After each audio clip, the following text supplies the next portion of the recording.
All right, so how's everybody doing today? It's a beautiful day here in Philadelphia. I'm doing the shaping testing currently, so if I look disheveled, that's why.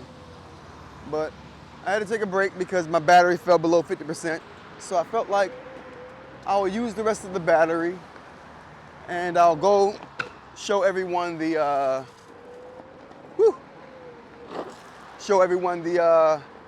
the rocky steps, and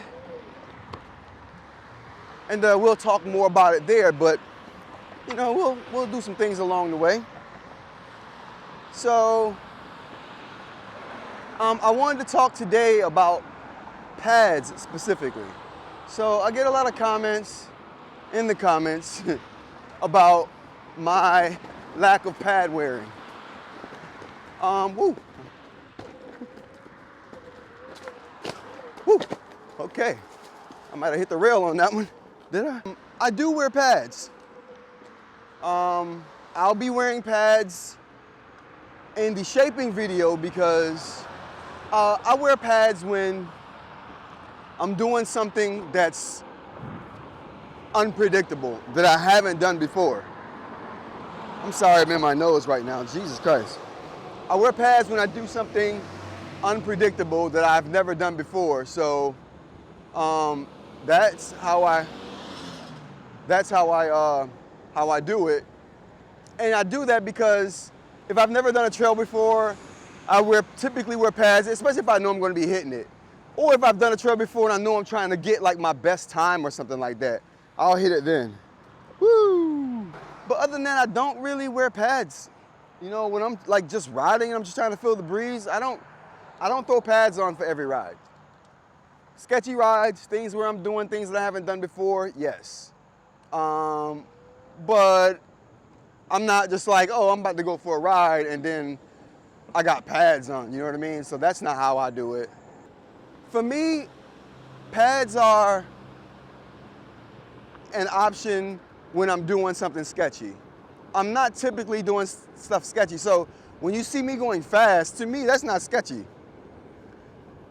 You know what I mean? To me, that's just like, oh, I'm just going for a ride and I happen to just ride fast. So that's just, I don't ride slow typically, unless there's a reason to. Oh, here we go, a little waving. Woo! Ah! All right. Okay, so now, I don't, so when I'm going fast, I'm just doing normal stuff to me. That's just normal for me. When people see it, I guess they're like, oh, wow, you're going too fast, my guy. I'm just doing normal things when I do that, so it doesn't feel weird or unsafe to me. Now, like, could I nosedive at any moment? Could something happen at any minute and I just take a hit? Like, and I'm on the concrete? Of course. That is the risk that you take.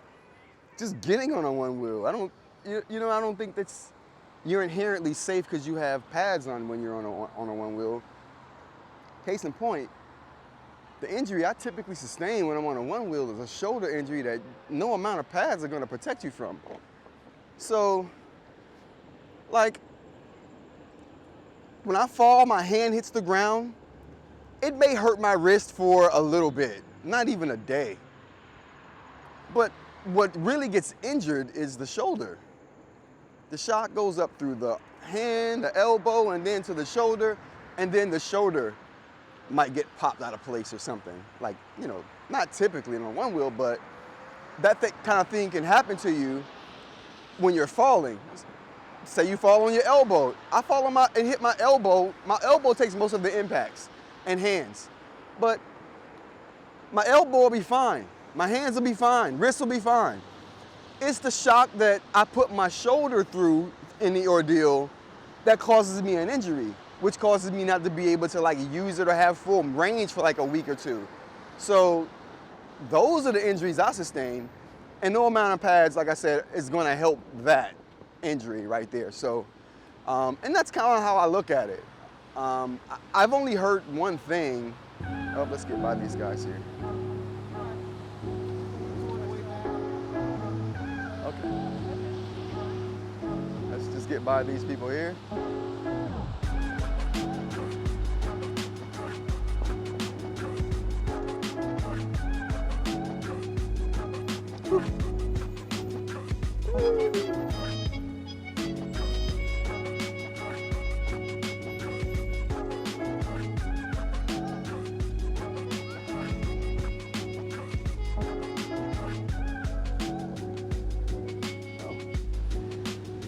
Yeah, it gets thick over here by the rocky steps.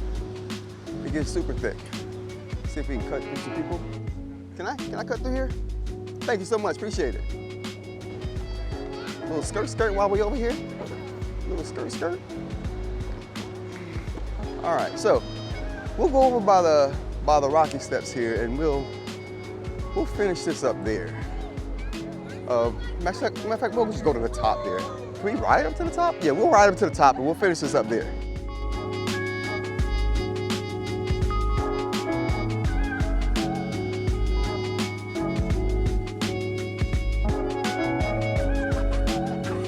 All right, so like I was saying about the injury is that, oh, just so we know, these are the rocky steps. Behind me is, I think that's a Benjamin Franklin statue. I'm gonna do a video down here kind of explaining this whole situation because I'm not 100% sure on it just yet. I'm an import who's trying to act like a native. But these are the rocky steps here, and this is the art museum behind me.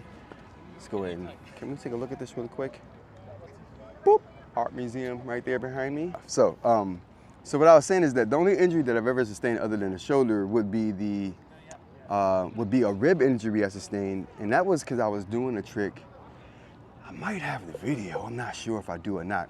If I do, I'll put it up here, but I was trying to do a body varial on a curb, and the board went primo on me, and obviously nothing ends well once the board goes primo.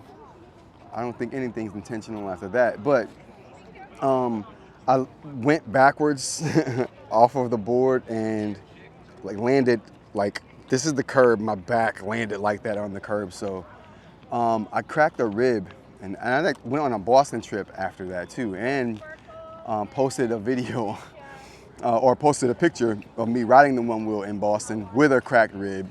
Onewheel liked that, or Future Motion liked that video, so shout out to y'all, the Onewheel page. But that was the only injury I've ever sustained like that, like put me in a position to where I couldn't ride like I wanted to ride, other than the shoulder. Like I said, that's it. I don't injure anything else. But no padding. Like if you guys know of a padding that would stop me from like getting an injury on my shoulder, not from an impact injury, but just from the shock waves going up the arm to the injury, or shock waves going up the arm to the shoulder. I don't think there's any padding that's gonna stop that. So I just gotta stop falling and hurting that shoulder, but, and I don't do it a lot, but you know, when it does happen, you know, that's the only thing that puts me in a situation to where I have to ride really gingerly and I can't do the things I wanna do for about a week or two. And I don't like, and you know, the thing with pads is like, none of them look good, right? None of them look especially good. So like you can, like I have a pair of pads, you'll see them in the video to where I'm doing the shaping testing. They're not very good, they're cheap. I just bought them because they were some protection, right? But if I had something that looked good, that didn't look as much like pads to me, I would wear them more, right? Even maybe on like joy rides, I might consider putting them on for situations like that, but not the ones that I have now. So if anybody wants to sponsor your boy for some pads, like if anyone's watching this that makes safety gear, you want to sponsor me, you want to throw me some safety gear, throw some safety gear my way, I'll gladly accept it. Hit me up on Instagram in the DMs or whatever, my email's on here. Or if anyone wants to throw me some pads like to review, like just throw me some, say, you know, hey, you can take a look at these. You may have to send them back, you may not. I hope I get to keep them, but whatever. You know, I would be totally open to something like that.